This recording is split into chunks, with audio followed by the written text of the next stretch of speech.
So this has been a time to hear from some powerful women. And it's my honor to introduce three powerful women to you today. And what they have in common is that they are all instrumental in helping to bring forth the Holomovement, which you can see at holomovement.net. So let me tell you who they are and where they've come from, and then we'll let them tell us more about what they're doing to network our networks. So we'll start with Tammy Scarlett. She is an inspirational leader, strategist, and energetics mentor for both people and systems development. As the executive director of Unify, a global nonprofit for world peace and impact that I'm sure many of you are familiar with, Tammy believes in implementing systemic change with strategy, with efficiency and abundance for the thriving of our future. Combining her Harvard education in anthropology and MBA studies with her time spent with Native American and First Nations communities, Tammy promotes a return to ancient wisdom and nature to inform global systems solutions, including integrative education for children and accessible dynamic finance. Her work has been featured on WGN and Forbes. Next, we have Rachel Morrison.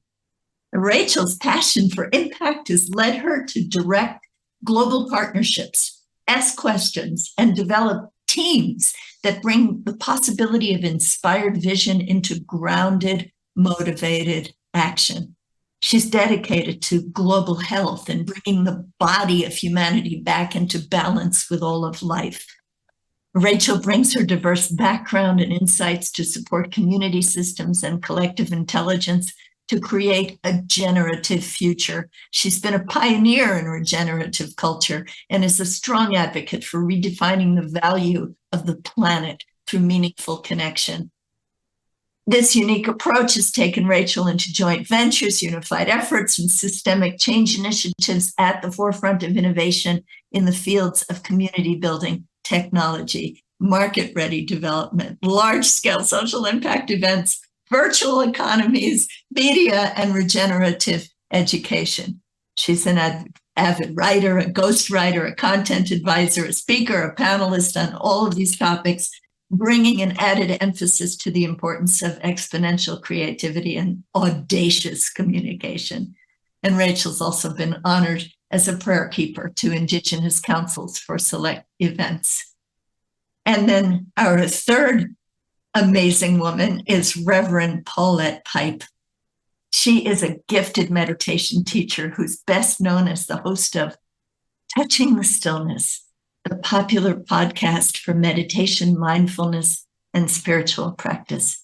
For 9 years, from 2012 to 2021, Paulette held the role of Keeper of the Flame for Unity Worldwide Ministries Board of Trustees, silently holding sacred space during board meetings to support its deliberations and decision-making process, and acting as the liturgist during their annual general meetings.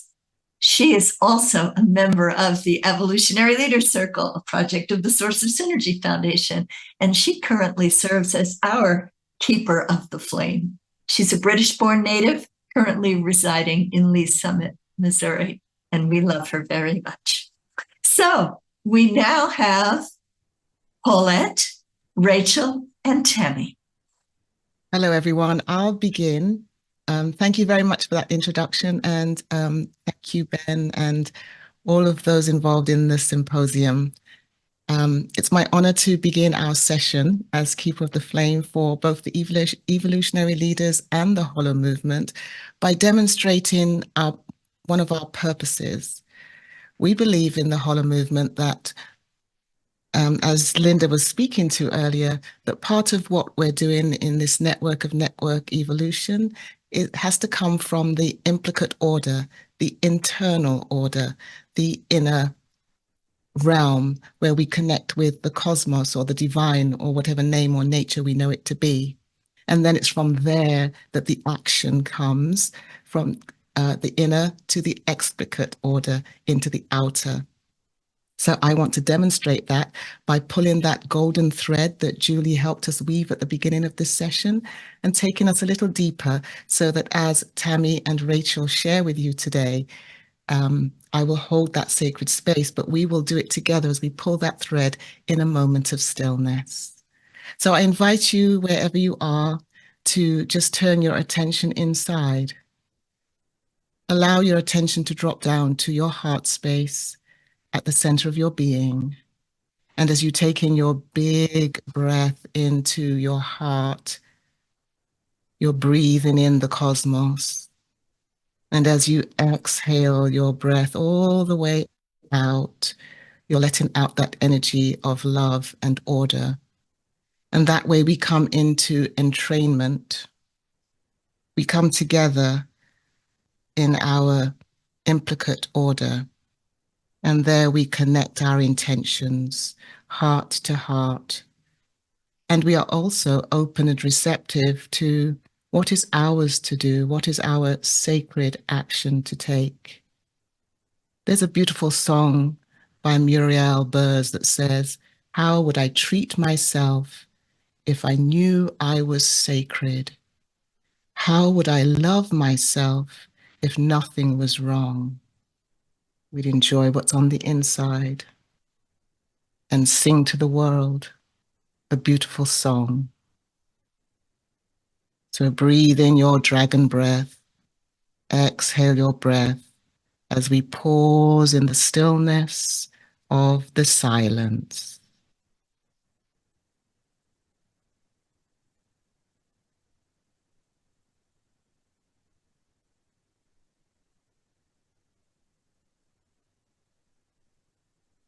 Beautiful, thank you. And now I hand it over to Tammy and Rachel to share more about the Holomovement and what it stands for. Thank you so much for that, Paulette. You always lead us into such beautiful heart spaces.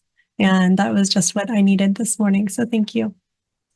I just will mention briefly that I think it's important to note that the Holomovement is not an entity. It's not an organization.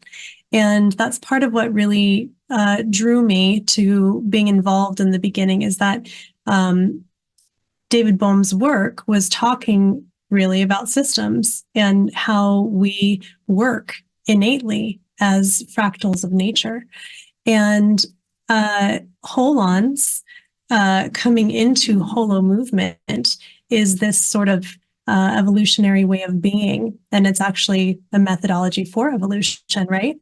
So recognizing that the Holomovement, that we're calling it as a name, is really humans, we humans, allowing ourselves to recognize what is already taking place and going ahead and assigning name to it, because that's part of what we do to label and make sense of things, and allowing each to have their full sense of agency come to their table as part of the ecosystem that simply is. When we recognize it and we see that there's value in leaning into one another and maybe evolving together, then that gives us a little bit of an advantage to be able to have intention with what it is that we're trying to co-create. So ultimately, the thing that I would start off with introducing the Holomovement by saying is that it really is already all of us in motion. It's already you, it's already me, it's already all of our organizations, regardless of whether or not this might be your first time of hearing the term Holomovement. So with that, I will turn it over to lovely Rachel. Thanks, Tammy. I had to compose myself when I first got on this camera and saw the familiar faces in this room.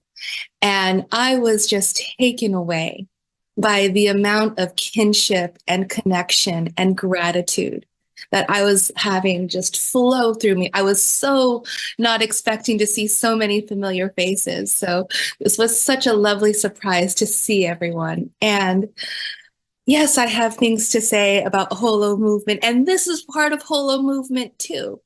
because it's not just about acknowledging the path that's come before.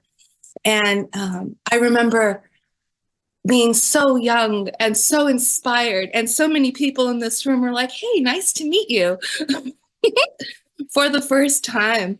And the transition of all of us stepping in/out of our ability to become a good ancestor and a good elder, but also a fantastic ally here and now. And this is absolutely crucial for us to understand as the embodied extension of the superorganism that is all of life, coming together to cohere, to connect, to resonate, to co-create and disseminate our purest heart's intention, aligned with our connected values and our sacred destiny, as was shared before. And when we do that, the planetary culture and the evolutionary perspective through our allied partner networks becomes one of the most sacred forms we could ever practice together. And so that's what's happening in this conversation that we're having together this weekend, in the Holomovement, in the things that you're already doing that are bringing that vibration into the world in some of the most miraculous and unexpected ways.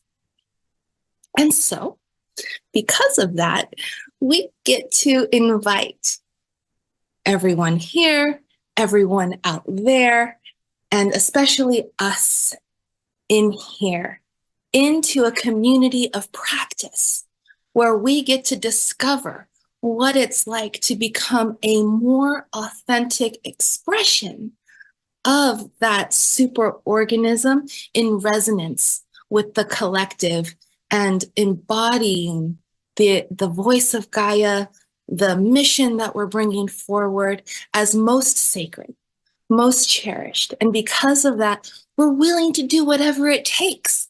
And so if you want to come and play with us, find us, right? There's Rachel Morrison, there's Tammy Scarlett, there's Paulette Pipe, and there's holomovement.net. And there's so many of us that are there ready to connect, ready to explore, and ready to discover what might be possible when we do this and when we say our sacred yes to our sacred mission. That's so beautiful. Thank you, Rachel, for saying that. Calling us all to play. Yeah. I also really loved what Paulette opened with when, Paulette, you mentioned the lyric, how would I treat myself if I knew I was sacred? And it made me feel that there's a difference between knowing and feeling I have to prove. When I feel that I have to prove that I'm sacred, there'll always be this sense of struggle. But if I really am relaxing into the knowing that I am sacred in the midst of all things being sacred, then there's something that allows my being to be able to release that tension between the visions that we hold for hope for the future and the pressures of what we must do to get there. And that, I think, is part of what we're all learning as we're evolving together. So for the Holomovement, we don't have a single call to action because we're representative of the whole. So the Holomovement's call to action would be to listen, show up with yourself, hold yourself as sacred, relax into that, and then find ways that you want to connect. Also, Ben is going to be, I think, giving us a Holomovement quiz with some giveaways of Holomovement books. And last, certainly not least, probably what I'm most grateful for is Paulette giving us a minute here to close out in heart coherence. Thank you. The book, the Holomovement book, the subtitle is Embracing Our collective purpose, but I also like to think of it as embracing our capacity and our collective purpose to unite humanity. And so every time we gather together for a core team or an advisory team as this evolutionary networks of networks continues to expand, like the super body connections that are being made around the planet. When we're in coherence in meetings, I like to end or start our time together with the following prayer statement or affirmative statement. So will you join me and allow these words to be the intention of us all collectively? Ignited and activated, the Holomovement is evolving with amazing sacred power, purity, playfulness, and purpose. Undergirded with joy, it motivates divinely inspired creative action. Action that is in service to humanity and a world that works for all. A world that works for all sentient beings, the cosmos and beyond. That is our heart intention, to unite humanity. That is our individual and collective call to action. And so it is. Namaste. Thank you. So it Thank you. is. Thank you, Reverend Paulette. Yes, and so it is, this collective intention to unite humanity.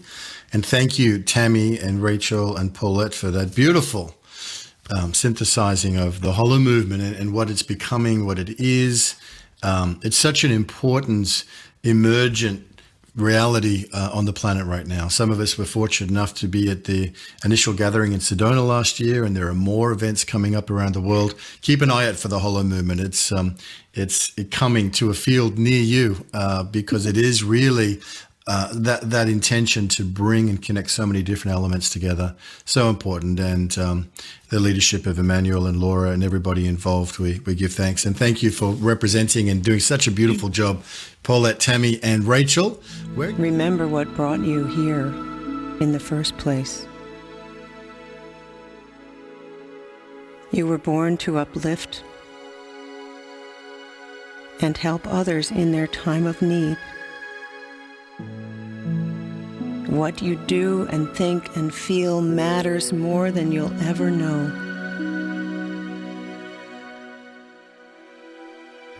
Have mercy. Please be kind to yourself. We are, after all, just human. That's good enough.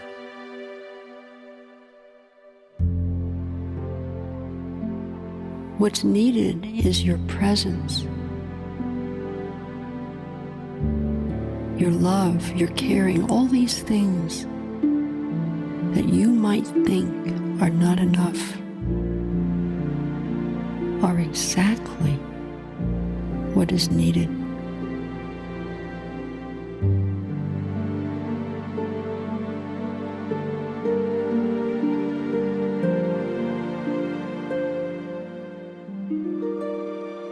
Do all the good that you can.